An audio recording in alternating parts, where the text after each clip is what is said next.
পেয়ারা কাটি, পেয়ারা তেঁতুল দিয়ে মাখাবো। পেয়ারা আনা হয়েছিল বাজার থেকে, অনেক শক্ত এই পেয়ারাটা বাবা। ছুরিতে ধার কম, এটা আমার অনেক আগের ছুরি, আর ধার করা হয় না এই ছুরি।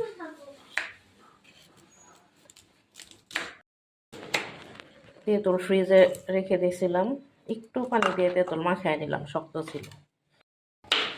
পেয়ারাতে একটু চিনি দিছি, তেঁতুলটা দিছি আগে যে পানি দিয়ে ভিজায় রাখছিলাম, লবণ আর অল্প একটু মরিচের গুঁড়া দিচ্ছি।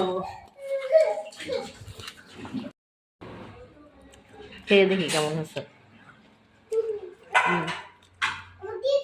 চিনি মনে হয় আর একটু দিলে ভালো লাগবে। আমার ঝাল ঝাল পেয়ারা মাখা রেডি।